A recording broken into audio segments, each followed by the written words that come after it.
So I'm about to get rid of this truck in a couple of months, and I get a lot of questions about it. So I thought I'd go through some good and bad points of it. It's an Isuzu NLR45 150. I think I paid early 50s for it. They might be mid 50s now.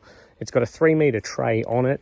So the first, obviously positive thing is that's pretty cheap for, you pay more than that for a Hilux. So obviously a Hilux has more utility value, but if this is the sort of thing you're after, we've got a 3-meter tray here, so you can fit plenty on it. Obviously I've fitted my equipment defender racks on there, which is awesome. That's probably the best feature of this. It just makes getting the line trimmers on and off very easily, stores them nice and neatly, looks very professional. I've also got the blower rack. I store a mower there. There is a wheel locker that holds that in place there, which is great.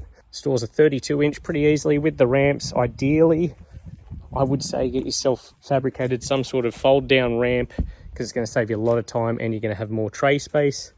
If you do just get a base tray like this, do yourself a favor. Where I messed up, I didn't get one. Obviously I still could, but get yourself a trundle tray, one of those drawer trays that pull out for storage, because storage is extremely limited.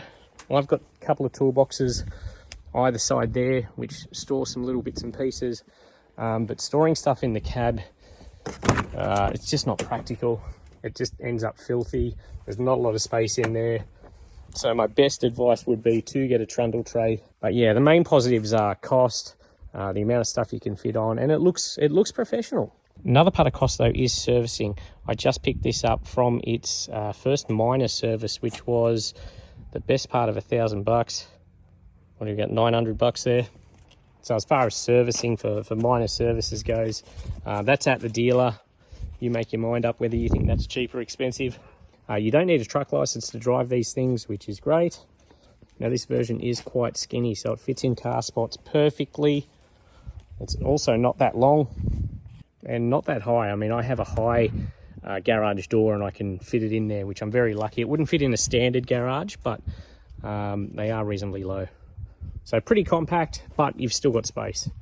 The major downside for me would be the ride in these things, though. It's absolutely dreadful. That's small trucks for you. Particularly for me, because I live in a new area and the roads aren't completely finished yet. It's really a terrible ride.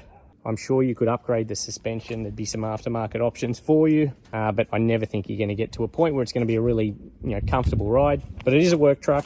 But yeah, I've enjoyed my time with it. I'm looking forward to what's next. But yeah, there's just a couple of positives and negatives about it. If you've got any questions, let me know. I hope that helps, because yeah, I do get a lot of questions about this truck.